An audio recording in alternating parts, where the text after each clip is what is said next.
backed by cutting-edge technology.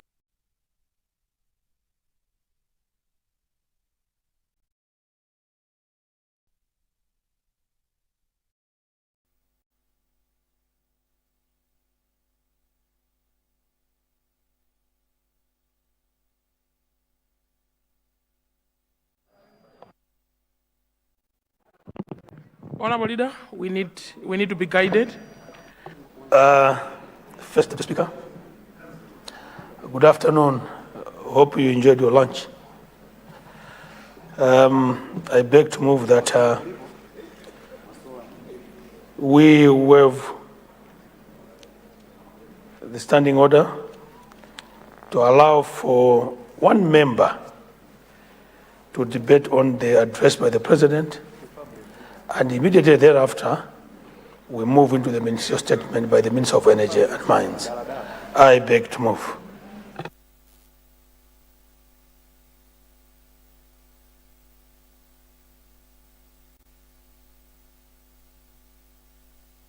Thank you very much, Leader. I will now recognize the honour member for Luntha, Chilomoni, Nancholi, Kabula constituency. Honour member, you have the floor. Thank you so much, First Deputy Speaker. I rise with a profound sense of hope and duty, wholeheartedly support the address delivered by His Excellency, the President of the Republic of Malawi, Professor Arthur Peter Mutharika. Let me first associate myself with the congratulations extended to you, Mr. Speaker, and your boss, the Speaker, and the Deputy. Your leadership is crucial to this House, and we have every confidence in you. First Deputy Speaker, the President's speech was not merely a list of policies. It was a call for unity, it was a call for action, and it was a call for national renewal. It was a speech that looked at the severe challenges that we face in the eye. It was a speech that was presented in a very clear, comprehensive, and actionable plan to overcome them. First Deputy Speaker, on unity and national purpose, the President rightly noted that Malawians voted beyond regional, tribal, and religious divides.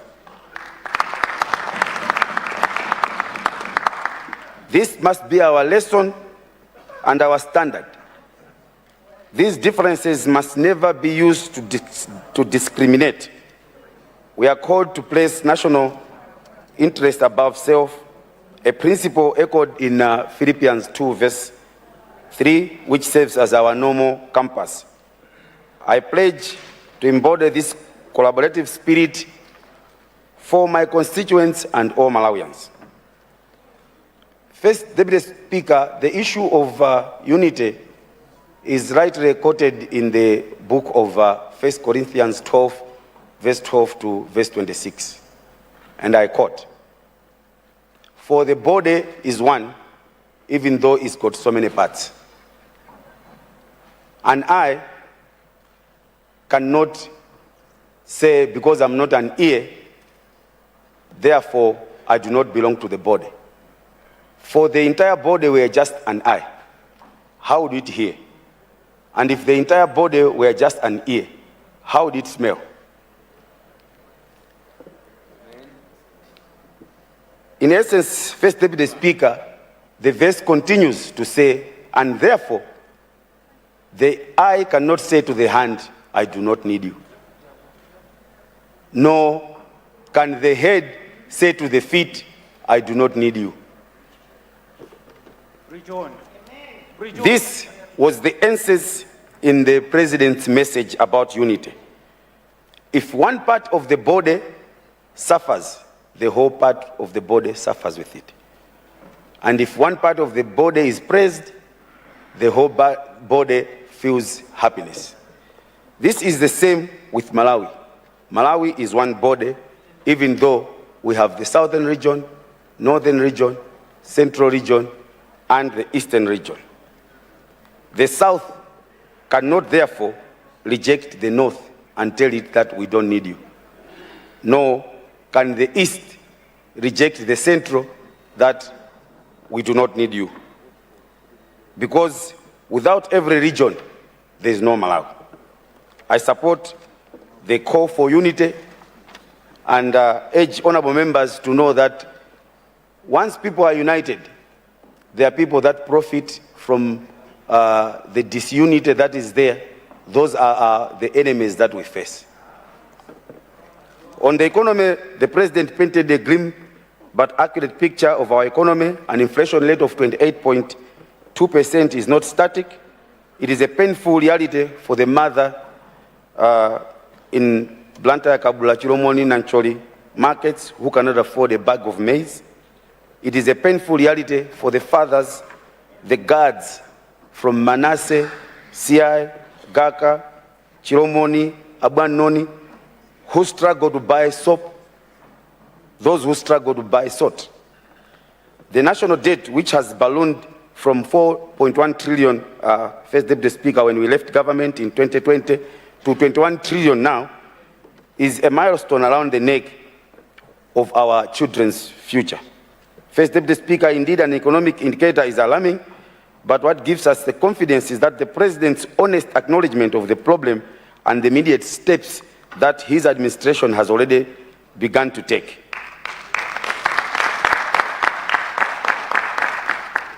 Engaging financiers for debt treatment and seeking grants are not just words. They are crucial actions to stop the bleeding and stabilize our fiscal situation. Furthermore, First Deputy Speaker, the declaration of the national disaster and the swift procurement of the 200,000 metric tons of maize from Zambia is a clear testament that this government is committed to ensuring that no Malawian dies of hunger. It's a commitment, and a serious one, that no Malawian ever eats chiteze again. This is the proven leadership in action. This is a decisive and yet compassionate type of action. First Deputy Speaker, the introduction of farm input subsidy to 1.1 million is a strong warning, and the strong warning that the President put against the fake fertilizer is a direction we must be taking. First Deputy Speaker, the concrete plans for energy are most welcome. The return to open tender system for the fuel will bring efficiency and end the fuel queues that were designed by the past regime to pledge our nation. Furthermore, specific timelines for the Mpadamanga and the Salima Nanjoka projects moves us from vague promises to accountable delivery. First Deputy Speaker, the direct benefits that goes to our people, several announcements in the speech were made by the President which will bring direct positive impact to the constituency. Number one, the free secondary school. First Deputy Speaker, the free secondary school education policy will unshackle the potential of thousands of bright young minds in Luntha, City, Kabula, Nancholi constituency who have been held back by poverty. The resolution of the passport chaos, especially the resumption of printing in Luntha with a heavy-duty printer, is a victory for our youths and entrepreneurs seeking of opportunities overseas. First Deputy Speaker, most significantly is the reformed Constituency Development Fund, alongside the detailed funds of youth who get 100 million per annum and women who also get 100 million, which is a game changer for the grassroots development. First Deputy Speaker, the President's clear statement that this funding goes to all constituencies equally demonstrates a powerful commitment to equitable development and national unity, not partisan politics, as we witnessed in the recently kicked out administration, where even our stadiums of Nyasa Bullets and Wanderers were taken away from the people and sent elsewhere. On governance, President's commitment to zero tolerance for corruption and the empowerment of Anti-Corruption Bureau is the bedrock upon which all these plans will succeed. Without good governance, Mr. Speaker, even the best plans will fail. And in this House, we have sacred duty to support this mission. First Deputy Speaker, the vision for industrialization and strategic development in the mining sector with a sovereign fund to benefit all Malawians and focus on economic diplomacy. You have 2 minutes to go. A future of self-reliance, sustainable growth. Mr. Speaker, if not proven leadership in action, then one must be ignorant not to see. In conclusion, First Deputy Speaker, the President has presented us with a robust blueprint. He has been honest about the challenges, but has also provided a clear way forward on how to overcome those challenges. He has asked us to rise to the occasion. First Deputy Speaker, as a young parliamentarian, I choose to answer that call. As a young parliamentarian, I choose to be part of this solution. As a young parliamentarian, I choose to support this agenda in this House. I will look forward to work diligently to ensure that the people of Luntha City, Chiromoni, Kabula, and Choli constituency feel the positive impact of the programs. First Deputy Speaker, I believe our energy is the most effective when guided by proven leadership. The DBP's plan in government is a testament of a proven track record. First Deputy Speaker, I urge this House, therefore, especially my fellow young legislators, to unite behind this vision, the vision of His Excellency Professor Arthur Peter Mutharika.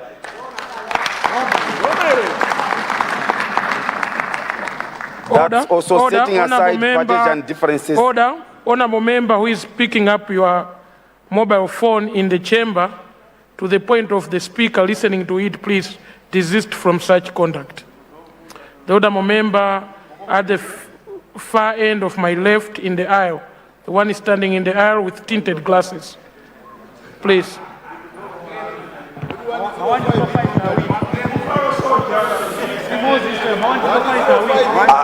As I conclude, First Deputy Speaker, I urge this House, especially my fellow young legislators, to unite behind the vision of Professor Arthur Peter Mutharika, setting aside partisan differences to work with humility and dedication for a better Malawi. We fought for proven leadership. Malawians believed us. We have now Professor Arthur Peter Mutharika as the President for the Republic. Immediately after that, I think 3 weeks later, there were some announcements that were made in terms of cutting government costs. That's the direction we should be taking. That's a proven leadership that we voted for. First Deputy Speaker, may God bless this House, and may God bless the Republic of Malawi, and may God bless Peter Mutharika. Thank you. Thank you very much, Honourable Member for Nancholi Kabula constituency. I see the leader rising. First Deputy Speaker,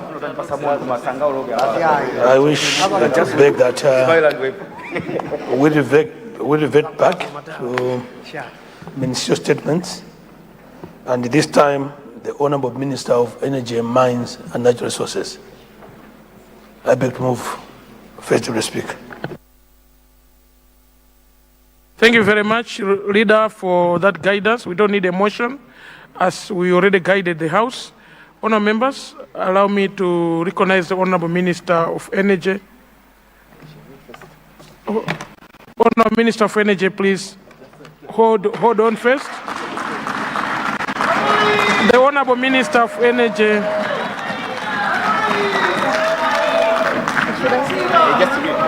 Excuse Item us. 3, government business. You will excuse us. Ministerial statement. Order. The Honourable Minister of Natural Resources, Honourable Minister of Energy and Mining to present a statement on the state of electricity and fuel in the country. Honourable Minister, apologies, we took you to the podium before the table clerk had read the statement. They have just done that. You have the floor to address the House. Thank you very much, Honourable Minister.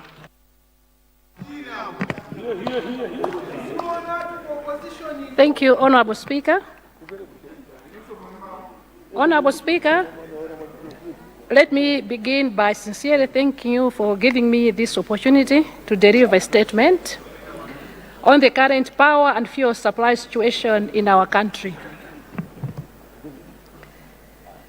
as well as to outline the short and medium-term measures that government is putting in place. My statement will mainly focus on two key areas: electricity access and the supply of liquid fuels. Honorable Deputy Speaker, our nation is facing a power supply crisis. The current electricity supply situation is far from desirable. Demand has always surpassed supply and forcing us to implement scheduled load shedding, and particularly during the evening and morning peak hours. As of 21st October 2025, the maximum system demand stood at 420 megawatts, and Malawi's installed generation capacity is at 551 megawatts, and composed of the following: 398 megawatt hydro, where we generate our electricity along the Shire River at Nkula, Tedzani, and Kapichira, and 101 megawatts solar power, 52 megawatt diesel generation. Additionally, we import about 8 megawatts from Zambia and Mozambique, bringing the total to 551 megawatt. However, Honorable Deputy Speaker, the available capacity is estimated at 341.8 megawatt, and this is significantly lower than the installed capacity. The solar power, for instance, is intimate and available only during sunlight hours, and this is so because of lack of batteries for storage.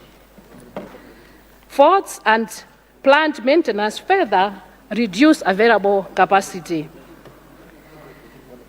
Currently, Tedzan 3 Unit 5, which contributes 31 megawatts, has been out of service since December 2024.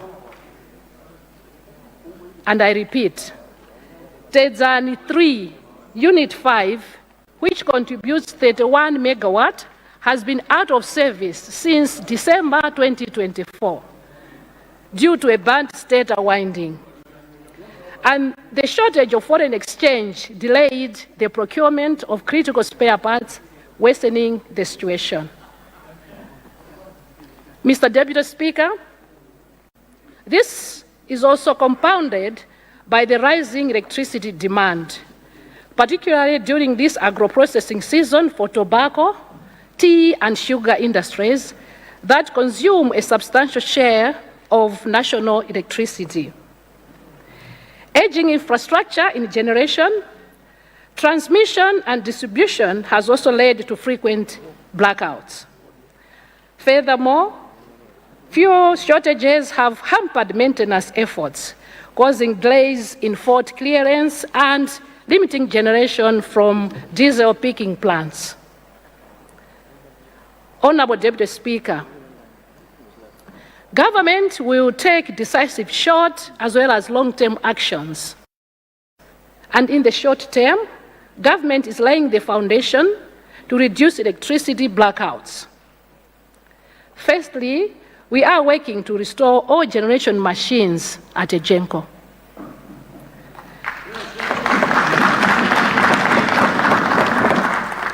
The unavailable 31 megawatt at Tedzan 3 will be fully restored by December 2025.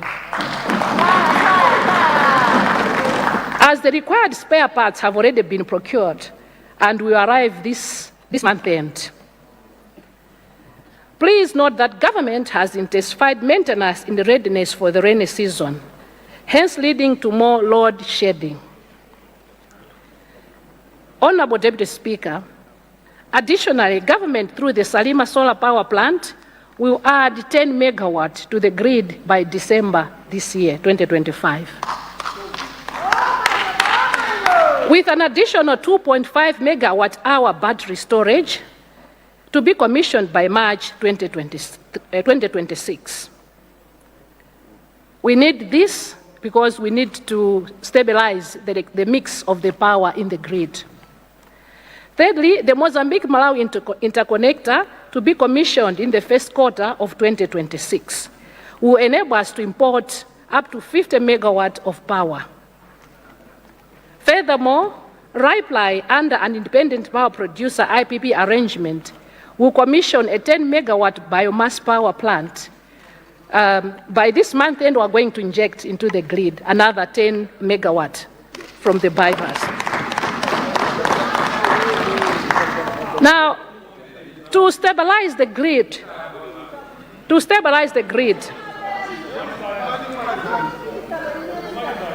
Honorable Deputy Speaker, to stabilize the grid, a 20 megawatt battery energy storage system base will also be commissioned by March 2026.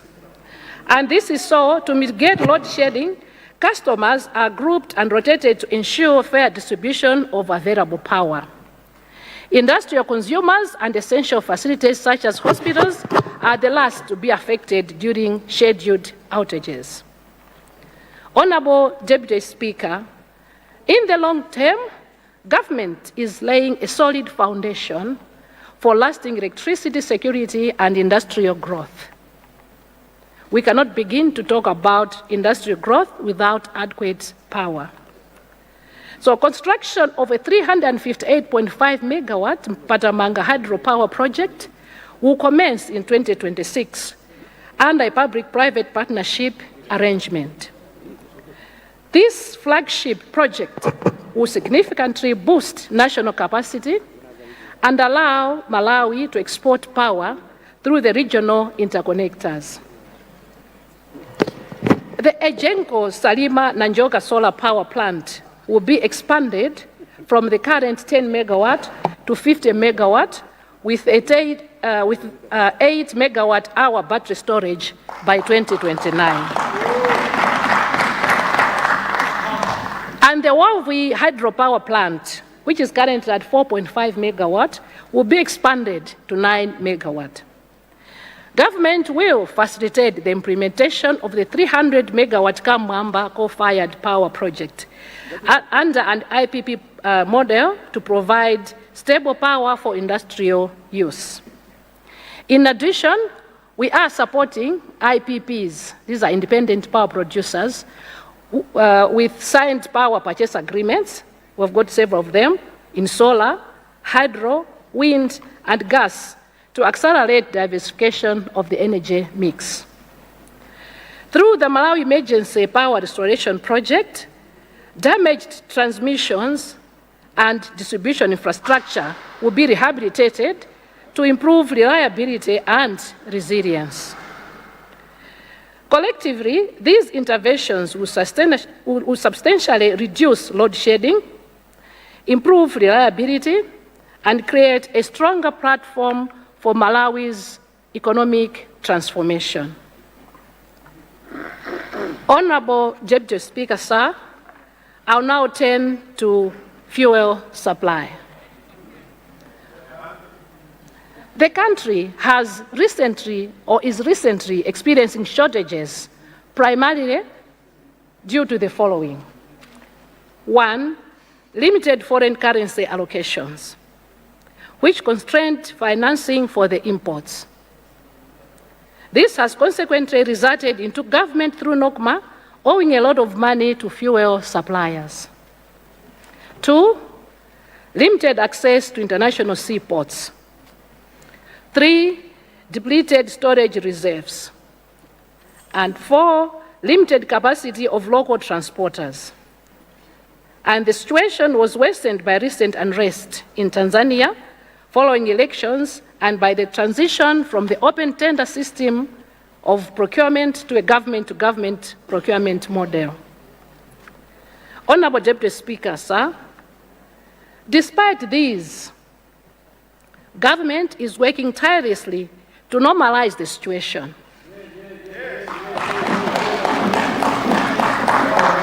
We know we have inherited this mess.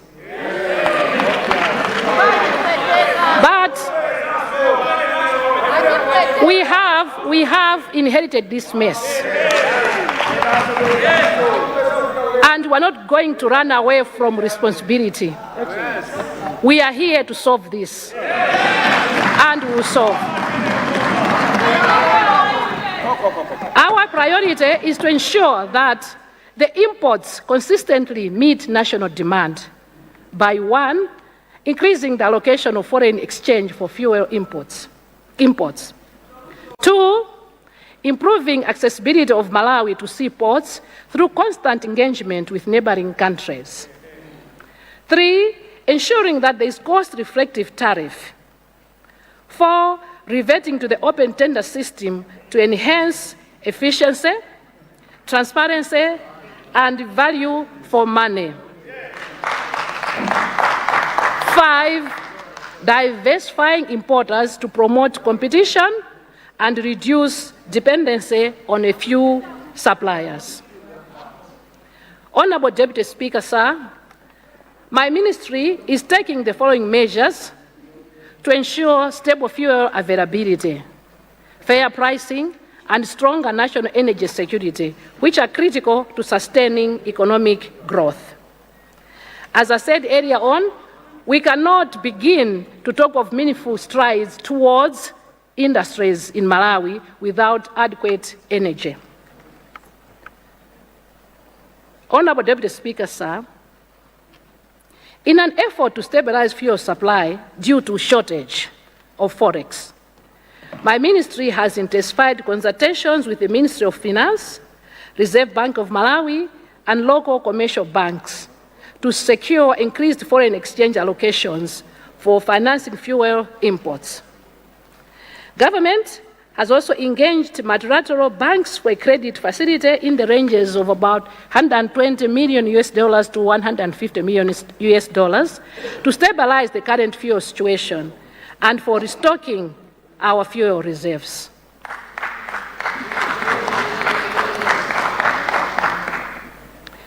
The ongoing consultations with Ministry of Finance, Reserve Bank of Malawi, and local commercial banks will address this matter and permit continuous loadings in November to December. Let me assure Malawians that the country will continue to get fuel despite these challenges.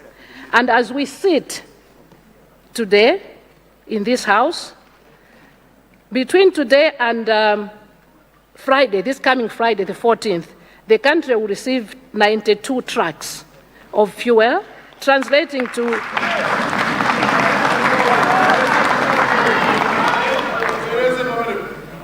we are expecting 92 trucks to jet in between today and Friday.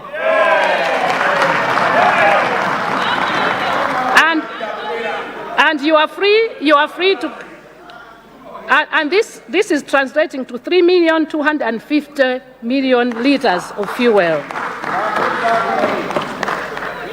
Yes, that's between today and Friday. But we continue to get.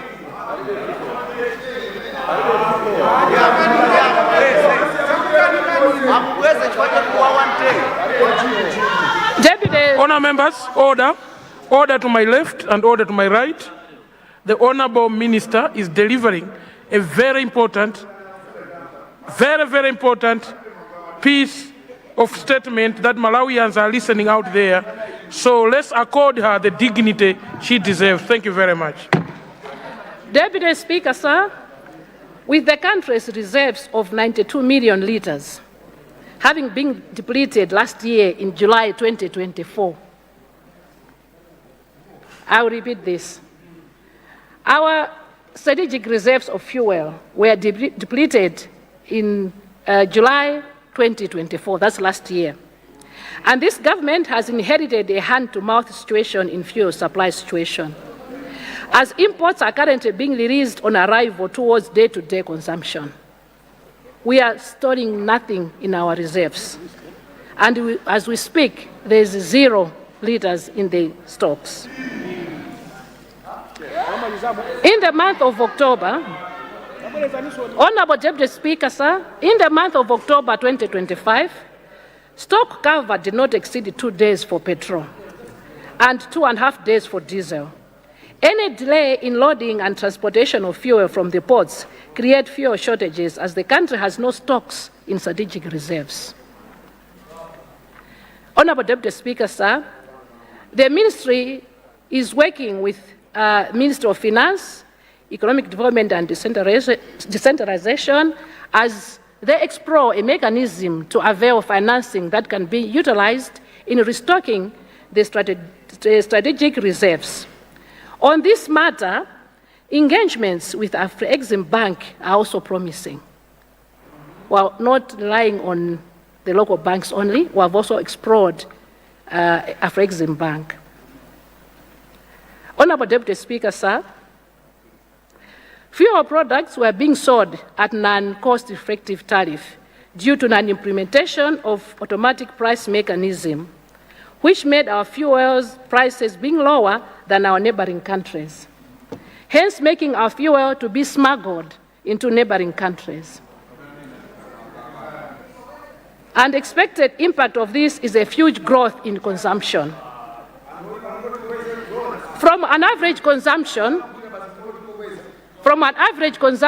of 52 million liters per month in 2024 to 65 million liters per month in 2025. I will repeat that.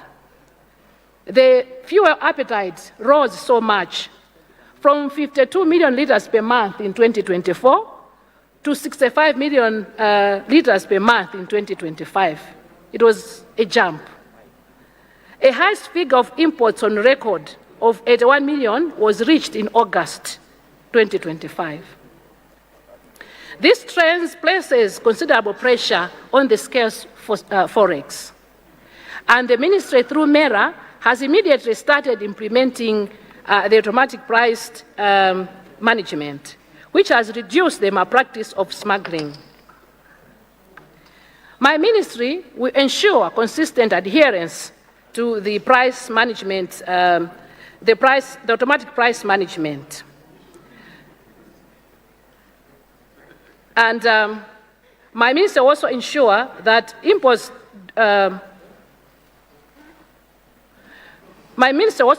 allocation of forex to fuel imports is also prioritized and not to deprive other deserving sectors of the much needed forex. The ministry has also engaged our security agents to intensify monitoring in order to curb this malpractice. Honorable Deputy Speaker, as a ministry, we have taken this seriously.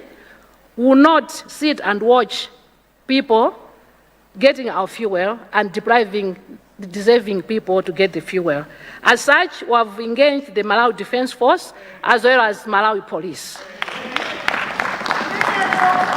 We are aware that vehicles are queuing just to fuel and go and pump the fuel out of the vehicles. And we know there's fuel in these neighborhoods. So don't be surprised if you see our security agents going around to check what is happening. Honorable Deputy Speaker, sir, Malawi, being a landlocked country, has faced some unjustified accessibility challenges, leading to delays in docking of vessels carrying fuel products at the ports of Dar es Salaam, Tanga and Twala in Tanzania, Nakala and Beira in Mozambique, thereby affecting fuel supplies in Malawi. In fact, sometimes a ship can be made to wait for offloading at these ports for over 30 days, thereby critically affecting our fuel supplies in the country. This is being solved by continuous engagements between Malawi government and governments of neighboring countries. My ministry will prioritize engagement with Mozambique so that Malawi can secure land in Nakala for developing our country's dedicated storage facilities for fuel, thus increasing utilization of the rail to transport fuel into the country.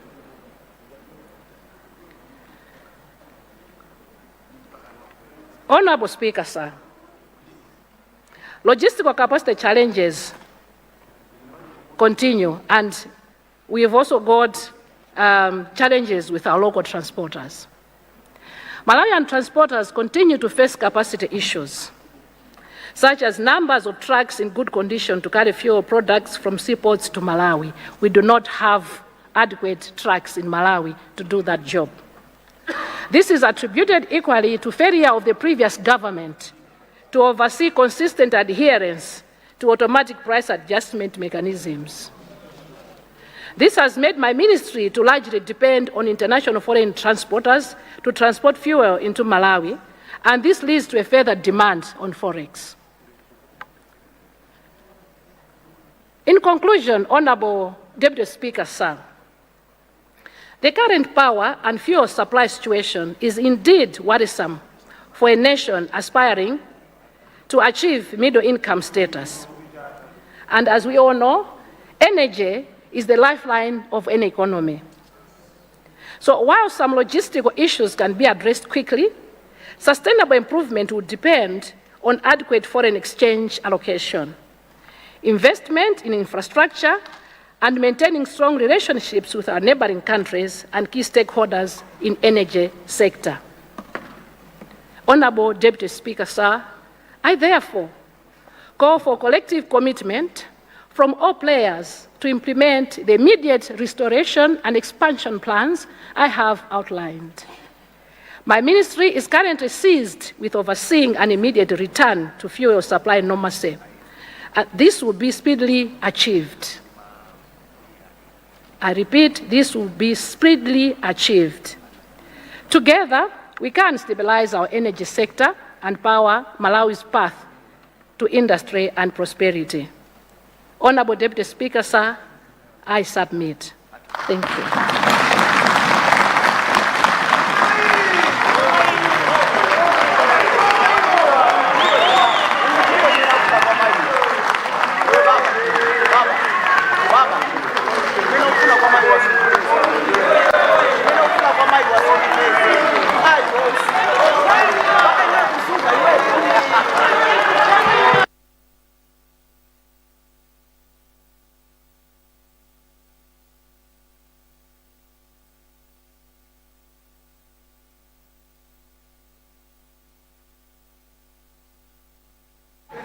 Thank you very much, Honourable Minister of Energy, for the boldness in presenting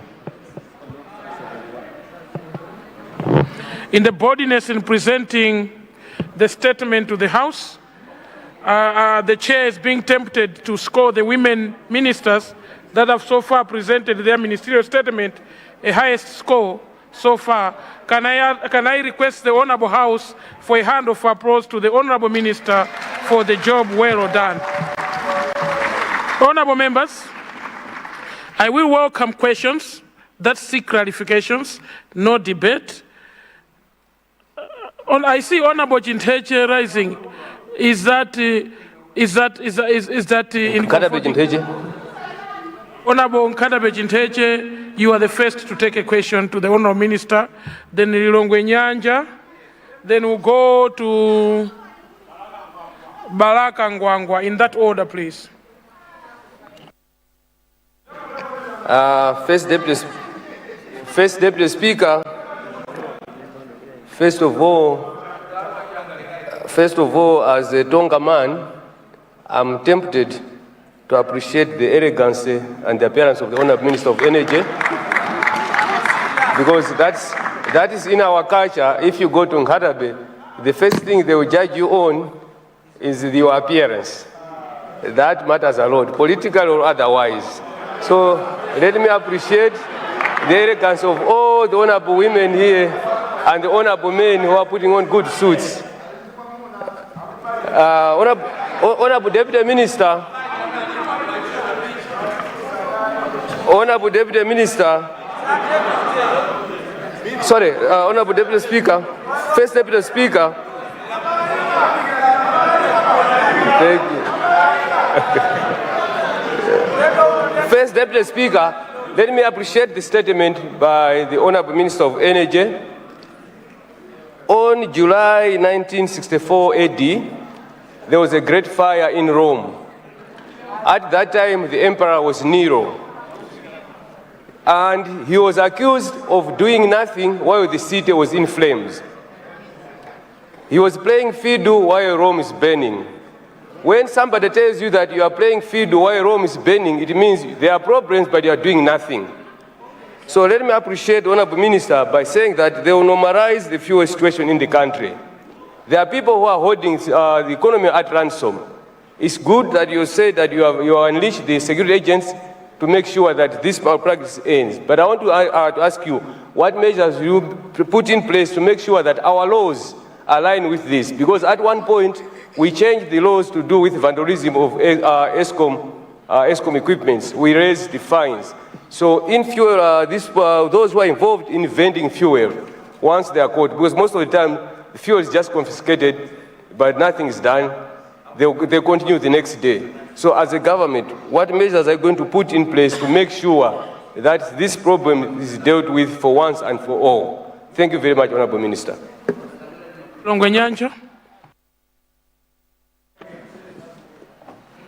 Thank you, Your Honor, the First Deputy Speaker. Allow me to appreciate a good statement which has been ably presented by the Minister of Energy. Listening to the Minister of Energy and Mining, she did touch on the need for the megawatts that we can access as a country in terms of hydro. She also touched on solar as well as diesel.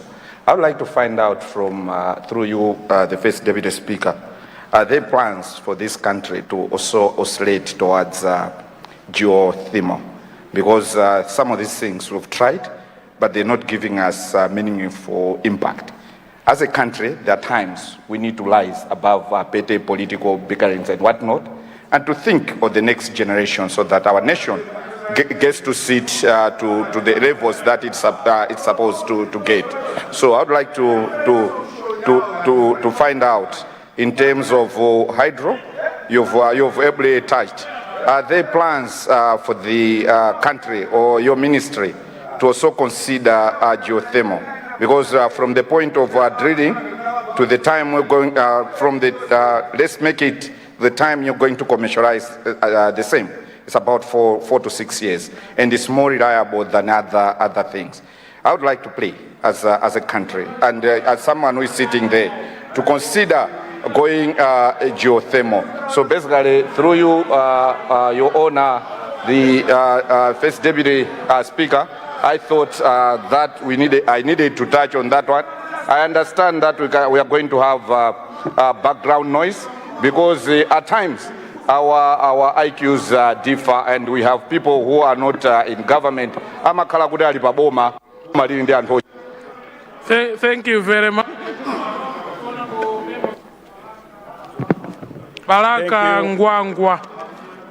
Honourable members, can we stick to the 2-minute rule as stipulated in Standing Order 71 for our questions? Thank you. Thank you so much, First Deputy Speaker. My question relates to the fuel supply aspect. First Deputy Speaker, this last Saturday, the Malawi newspaper carried a story in which they have indicated that DRC had donated 30 million liters of fuel.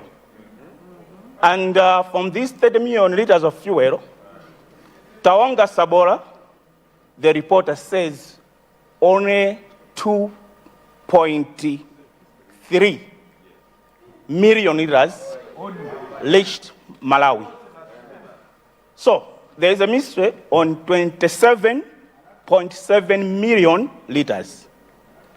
Deputy Speaker, 27.7 million liters translate to 96 billion 950.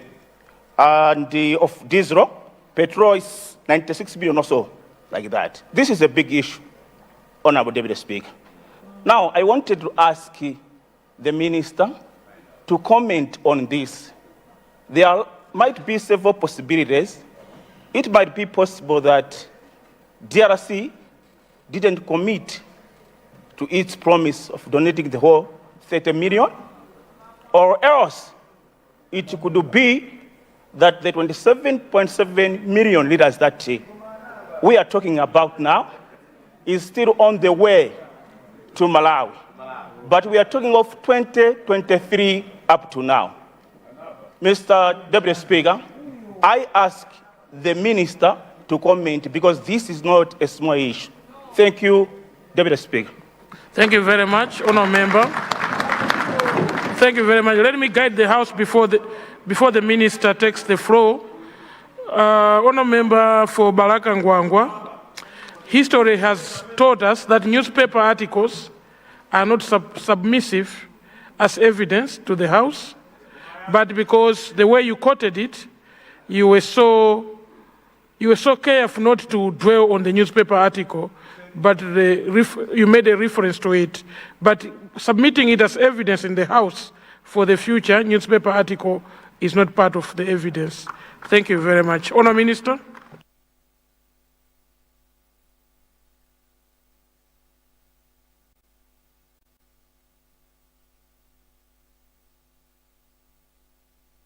Honourable Minister.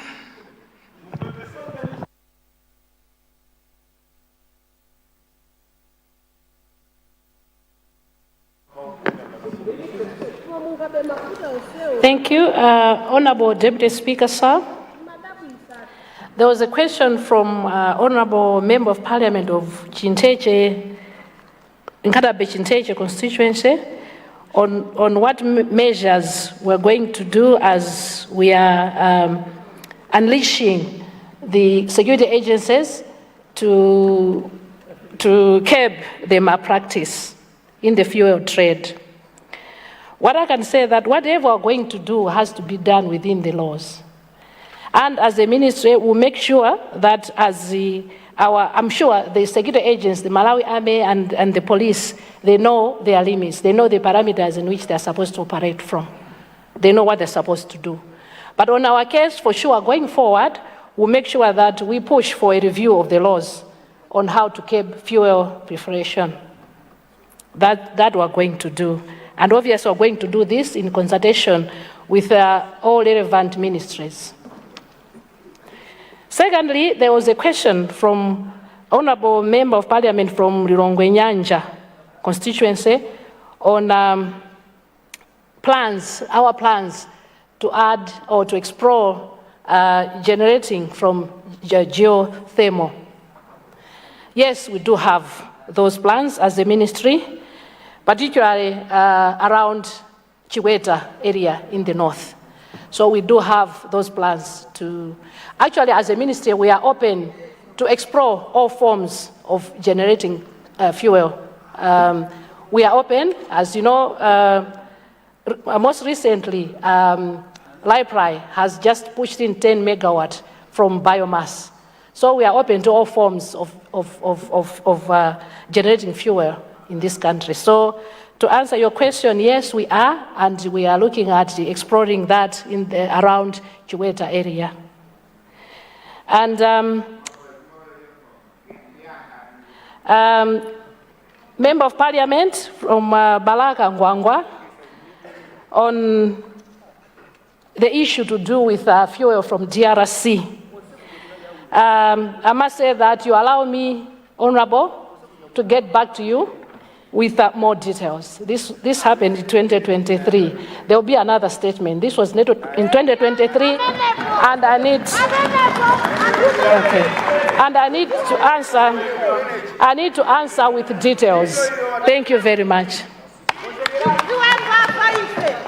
Thank you. I will recognize the honourable member for Chitipa North, Mwanza Central, and the honourable member right at the back. It's Lilongwe City. Lilongwe City? City Lumbats. Or Lilongwe City Lumbas? Yes, Your Okay, Honor. let's take those three and then we'll move to the government side. Thank you very much, Mr. Speaker, sir, for recognizing Chipanos constituency. I also wanted to find out from the Minister on the presentation she has made. I just wanted to find out, like, what measures have you put in place that there's equity in fuel distribution to reach out to the farthest place? Because usually in Chitipa, we have problems in getting fuel. We go sometimes for a month, no fuel, even if in town, there's fuel. So how are you going to make sure that there's equal distribution when we are normalizing fuel in town? And considering people from Chitipa that will also have access to fuel. Thank you very much. I submit. Mwanza Central. Thank you very much, First Deputy Speaker. Let me congratulate the Honourable Minister for a ministerial statement presented colourfully. Thank you very much. But I have a question, Honourable Minister. In your statement, you have indicated that there is a sharp increase in demand. I'm sure there's several possible reasons for that, but I wanted just to find out if at all your ministry is putting specific measures to probably explore, or rather to find other reasons besides the ones that you've explained in your statement. I'm looking at a possibility where fuel loaded at the port may not be getting into the country. There could be other dubious business people or politicians that probably were or may be involved in offloading fuel before it gets into the country. So I just want to find out, Honourable Minister, if at all you've explored that, and if at all there are measures that you've put in place to stop that. Thank you, Honourable Minister, thank you. Thank you very much. Lilongwe Site, Lumba's constituents. Thank you so much, First Deputy Speaker, for recognizing the people of Lumbadzi to ask a question and probably make a comment based on the ministerial statement. Let me join my colleague who has just sat down in congratulating the Honourable Minister for the report eloquently presented. It clearly demonstrates that as a nation, as government, we are appreciating the existing challenge that we have regarding fuel, and therefore the statement provides some solace to the nation. First question, First Deputy Speaker, I'd like to make a clarification first before I come to the question, that I am not, through this question, trying to insinuate that members who are in this House are more important than the people out there that are suffering, looking for fuel. But when you look at the exercise that we are doing right now here, which has national significance, we have also been hit as members of parliament with the fuel crisis. And it's becoming very problematic for us to move up and down to come and deliberate in this August House. I wanted to find out from the Minister if arrangements could be made in the interim, as we are here, members of parliament, that somewhere else there could be an allocation of fuel for us to be filling. Otherwise, if the trend continues, we shall have a situation where no member of parliament is in this House because of challenge of fuel. Secondly, Honourable Deputy Speaker, is to talk about the Operation Bezan. I think from the fuel Operation Bezan, I think it's very clear from the statement that the target group in this case are those with Zigubu. But I wanted to really find out if this Operation Bezan is also going to target the actual filling stations, because right now we have other filling stations who may claim that they have no fuel in their pumps, and yet if we go and deep stick we shall find fewer in those filling stations. Are we going to ensure that also this malpractice is curbed through the Operation Bezan? Thank you so much, Deputy Speaker, sir. I see, before the minister, I see the leader of opposition. Why are you rising, leader? Thank you, First Deputy Speaker, and congratulations. First Deputy Speaker, this is the House of Record. I would like to make mention that in the respect of human rights and fundamental principles of freedom, either you are a member of parliament or just an ordinary person, we are all equal. I therefore stand to collect the statement that has just been issued by one of our members, because I know out there people would be thinking that members of parliament are given a special treatment, and then that will actually be misunderstood. So I hope I have clarified on this one. And 2-3 more issues through you, First Deputy Speaker, and I hope I can be heard in silence. First Deputy Speaker, I have been in this house for some few days. The 2 statements presented before the House, I think one from Minister of Agriculture and today from Minister of Energy, you would actually see the sense of nationhood, the importance of their statements, and I think we are moving towards the right direction. Allow me, therefore, just to provide some 2-3 clarifications. Number one is that the Mozambican government had already given us a place in Mozambique, and I am happy that the minister has picked it. Number two is that the automatic price mechanism will definitely mean that there will not be static prices of fuel, because it will be acted as is. Probably our interest as Malawians would be on how the minister will ensure that that does not translate into skyrocketing of prices of basic commodities, to avoid some people who would take that advantage and probably inflict pain on ordinary people. The third one, through you, First Deputy Speaker, is the issue of solar PH, where we are generating 101 megawatts, and that includes the Nanjoka. One of the problems that Malawi and many other African countries are facing is where we are duped, because we only focus on power generation. And then we don't focus that solar PH is one of the enablers that can give us carbon trading. And then as a result, the independent power producers enjoy 100% of our own carbon credits. And then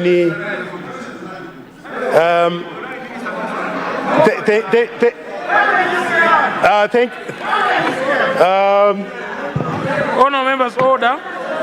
First Deputy Speaker, consider winding up.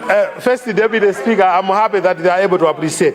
What I wanted is our able Minister of Energy would actually explore, because that would also help to reduce the huge capital investments that we give these independent power producers, because they generate, they feed into the main grid, they charge us, and that would be offset if we could be able also to charge them the tonnage of carbon CO2 equivalent that they produce, and in a very long end, Malawi tend to benefit. And as I conclude, First Deputy Speaker, I have really enjoyed the very brilliant, wise presentation that the Minister of Energy has presented. Thank you very much. Thank you very much. Thank you very much, Leader of Opposition, for those sentiments. I don't know, Leader of Opposition, I don't know what should I do. You seem to be withdrawing a question from a member who has their own constituency. Actually, the member is rising right now. Maybe leadership that side can guide the chair on what we should do. First Deputy Speaker, he had 2 questions, and then I was clarifying on the first question, looking at the importance and the impact that question would actually bear on us as members of Parliament. Thank you. Honourable Minister of Energy. Honourable Speaker, I wanted to make, in view of the clarification, if you can allow me. Yeah, please clarify your question. Thank you so much, Honourable Deputy Speaker. In view of the clarification from my wonderful leader of opposition, I'd like to indicate that it is important for me to withdraw the first question. But my solace and my conviction still tells me that before asking the question, I clearly indicated that the question did not mean that we in this House are more important than the people out there. So I withdraw the statement. Thank you. Thank you very much for that. Honour Minister, with that question withdrawn, please take note.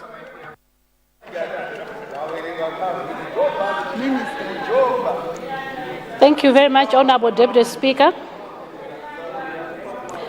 There was a question from Chitipa North, from Member of Parliament of Chitipa North constituency.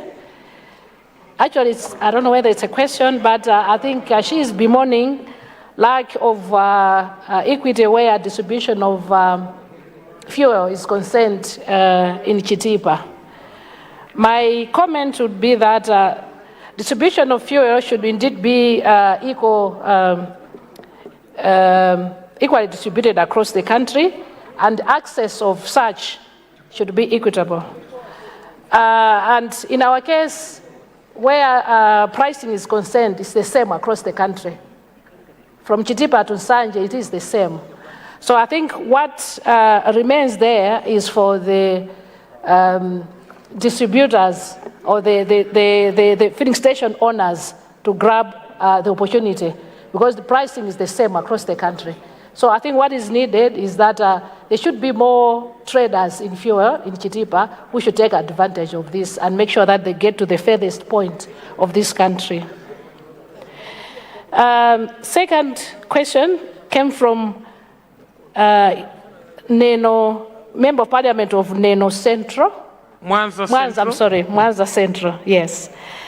Actually, the question was to check whether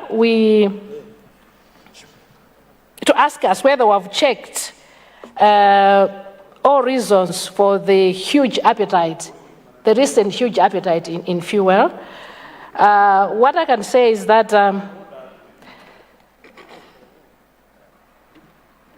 yes, I narrated the reasons. Of course, one other reason is that we suspect there could be people that are trying to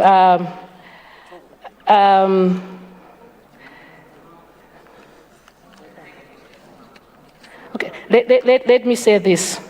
I don't want to be misquoted. I don't want to be misquoted. Yes, we have looked at many reasons, or many of the reasons that could be there that are causing this sharp increase of purchasing of fuel from our filling stations. And of course, that could be one of the reasons that trucks probably do offload fuel in neighboring countries and not in Malawi, taking advantage of the higher pricing in the neighboring countries as opposed to the prices in Malawi. But on our part, almost 80% of our fuels are traded in by NOCMA, or 80%, and 20% are traded by PIL. So on our part, we make sure that whatever is being traded, it has to be reconciled. Of course, we have heard that there could be other trucks that do not come in, and they just offload outside the country and come in, just do the papers and all that. It's something that is possible. So I think we'll explore that further. We'll check that further to see if that could be one of the reasons. But it's possible that could be one of the reasons. But what we have found out ourselves is what I just narrated in my statement. Thank you so much. Now on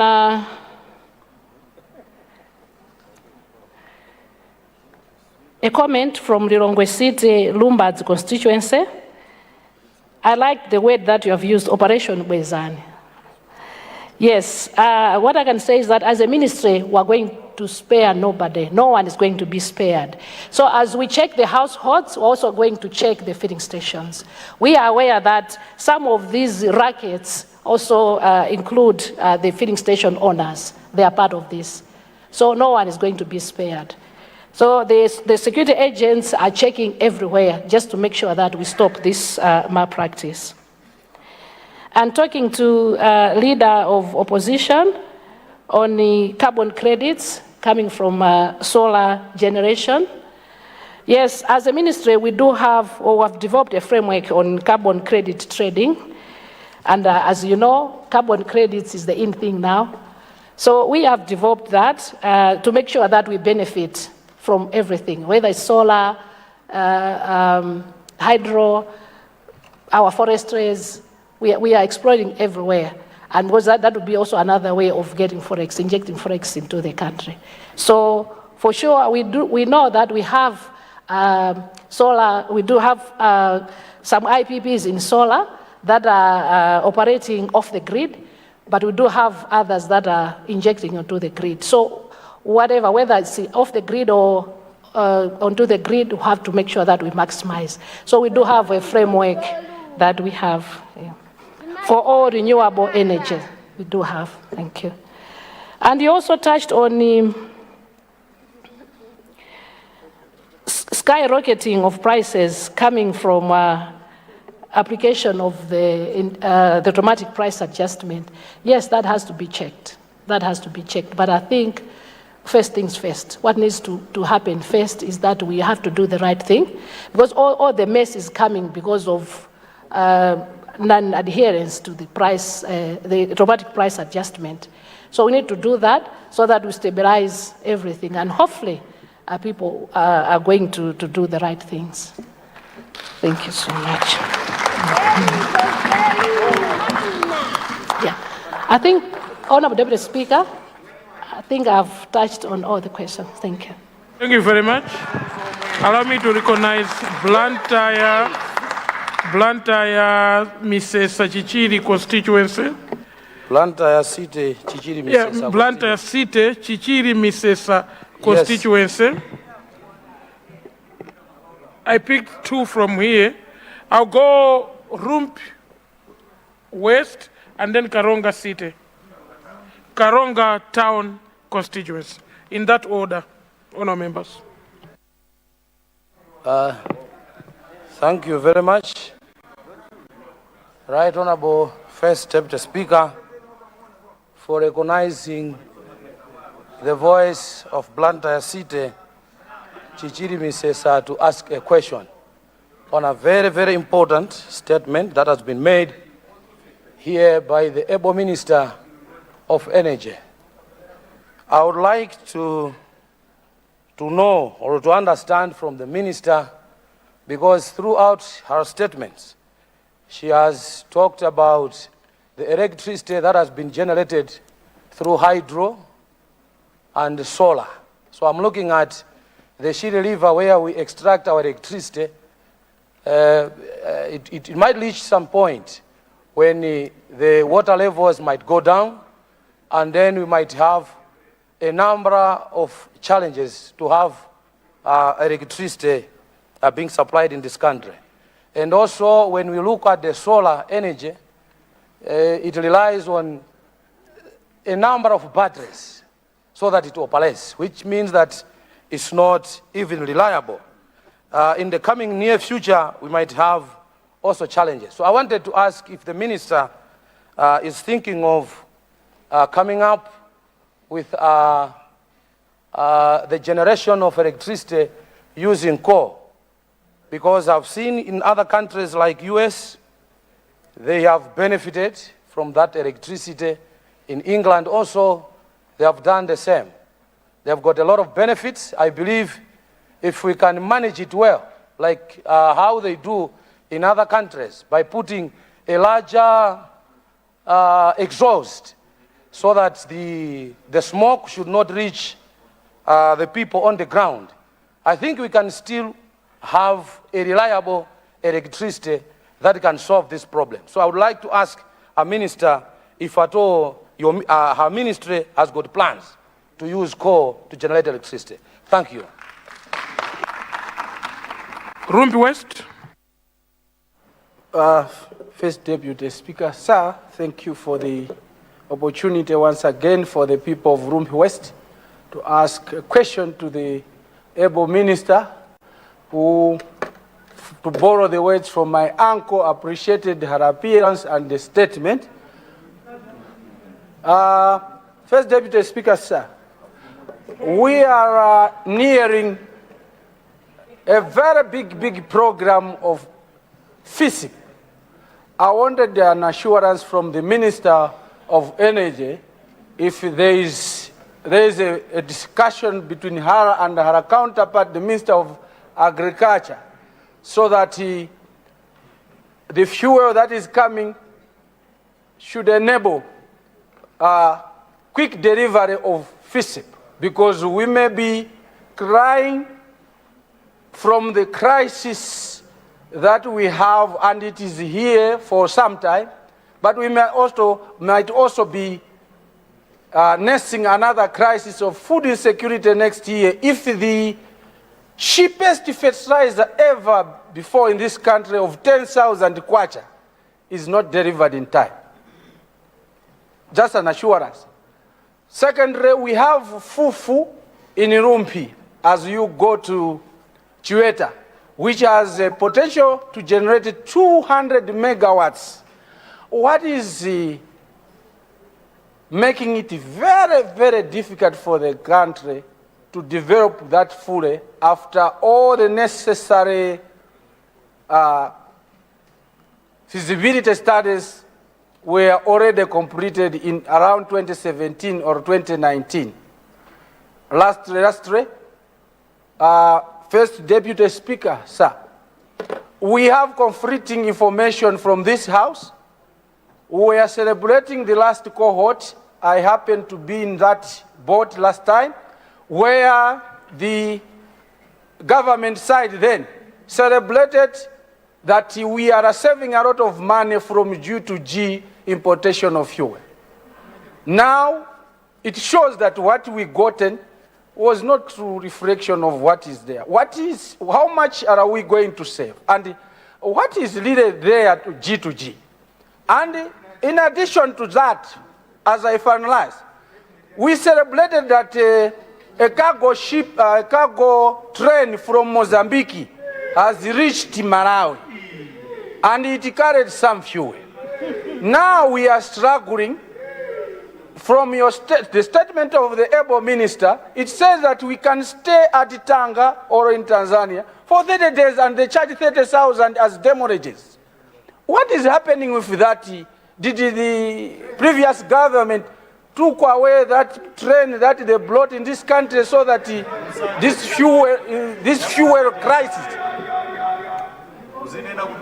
As I sit down, very much. Can Mera revert to updates so that we reduce this line of people sleeping on filling stations where they will not access fuel, so that they can be updating whether we have at Chimsapo or in Chitipa. Thank you very much, Honourable Member. So that people can be sleeping in homes. Thank you. Thank you very much, Honourable Member. Karonga Town. Thank you very much, Mr. First Deputy Speaker. Finally, you have yielded the floor to Karonga Town constituency. I've been standing here for several times, but you have never recognized me. Thank you very much.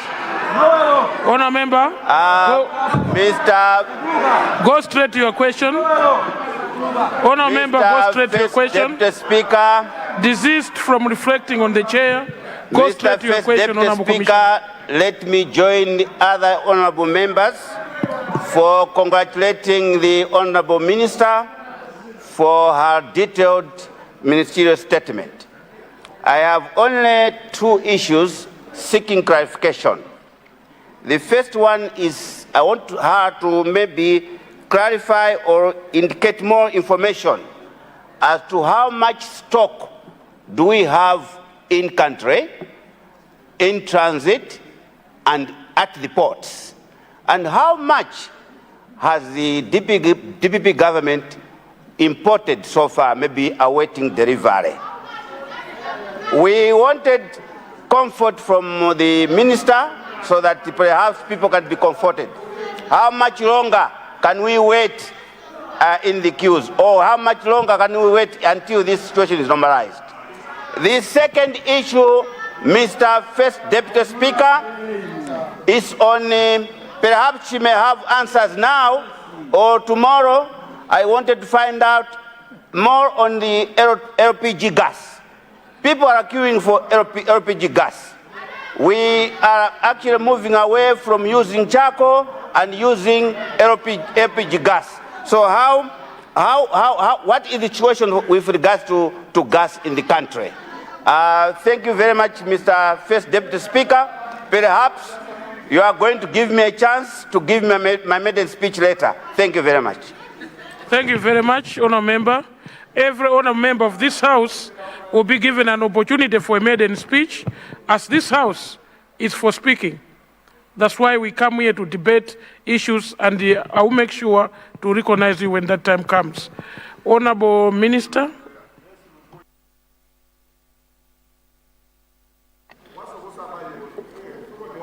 Thank you very much, Honourable Deputy Speaker. There was a question from Honourable Member of Parliament from Luntha City, Chichiri Misesa. Actually, rather a concern.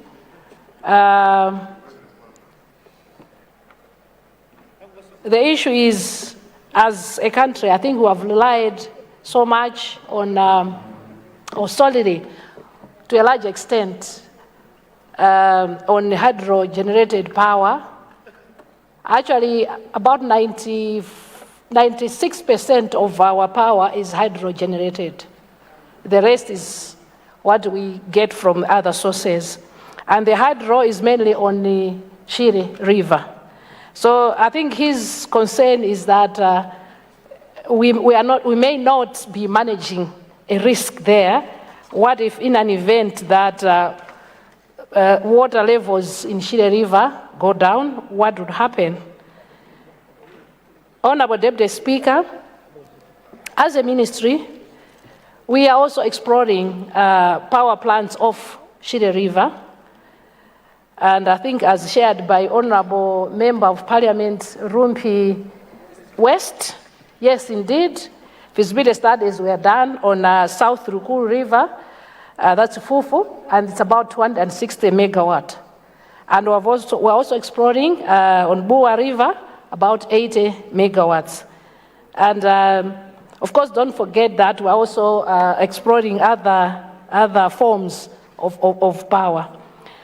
But now, talking about coal-fired power, as much as we would want to go there full throttle, because we do have deposits of coal, a lot of that, Kamwamba, and up north, Chiweta, we do have deposits.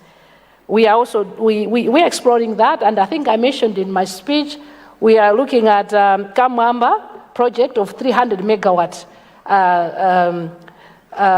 coal-generated power. But at the same time, we're trying to see that we are in tandem with international protocol. Because as you know, management of pollution has to be done properly. And if we have to begin to earn the carbon credits, we have to make sure that we are, yes. So my answer is that we are exploring all forms, but we are also very careful on what we do with our management of pollution. Thank you so much. Then, Honorable Deputy Speaker, there was a question from Rumpi West again.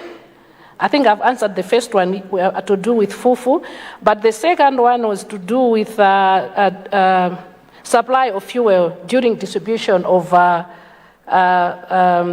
fertilizer. Yes, as a ministry, we are aware that it is important that we supply adequate fuel. This is why I mentioned that on our part, I shared with you what is what is there now. Between now and Friday, be assured we're going to have enough fuel. And as a ministry, we are not sleeping. We're making sure that we get the Reserve Bank and the Minister of Finance prioritize forex to importation of fuel so that there is no gap. Because between now and Friday, there is that constant supply. And I can assure you that beyond Friday, we should see more trucks coming in. So we are engaging with Minister of Finance and RBM.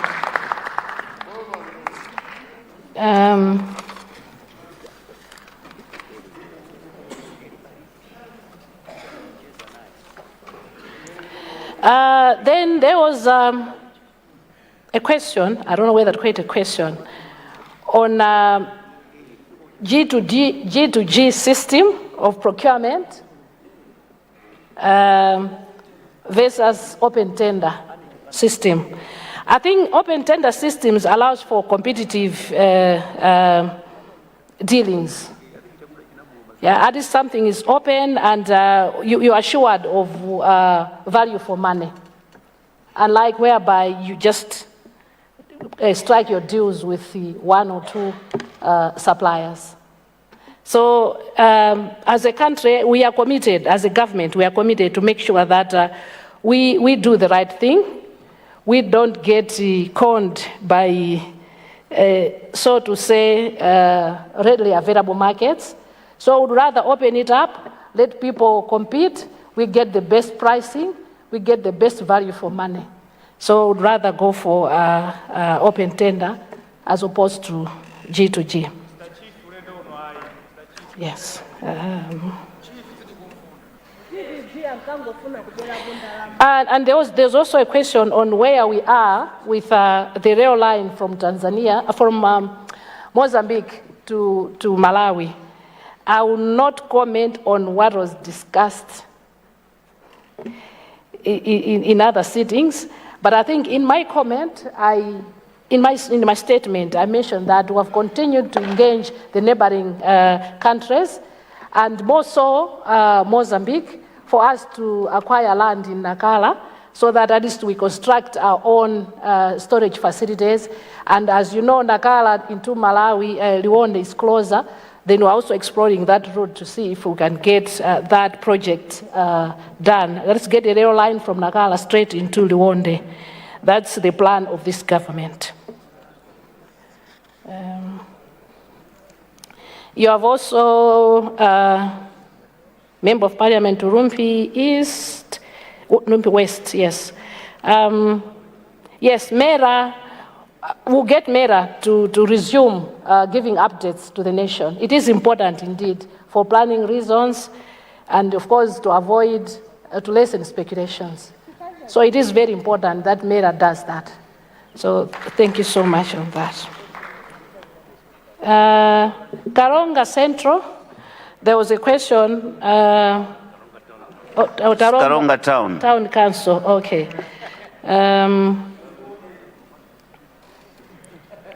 Karonga Town Council, I think your question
Luntha Television stands as an autonomous faith-based broadcaster with a national and international reach.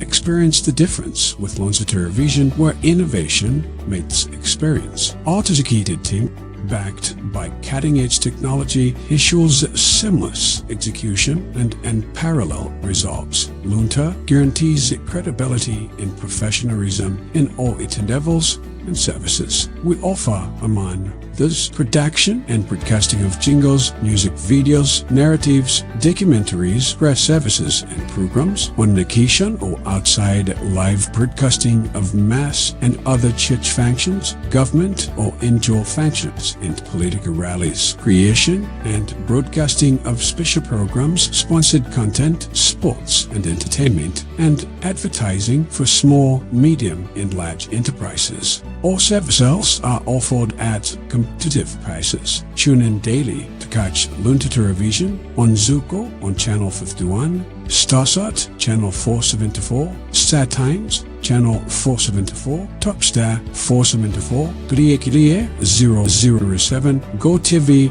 on Channel 807, Azam on Channel 386, and live streams on our YouTube and Facebook platforms. You can find us in Area 2 Lilongwe or can reach us on 0883 815 055. Come, let us help you grow your business.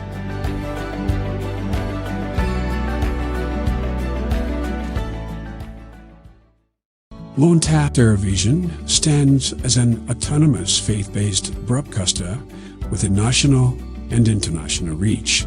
Experience the difference with Luntha Television, where innovation meets experience. Auto-educated team backed by cutting-edge technology ensures seamless execution and unparalleled results. Luntha guarantees credibility and professionalism in all its endeavors and services. We offer, among this, production and broadcasting of jingles,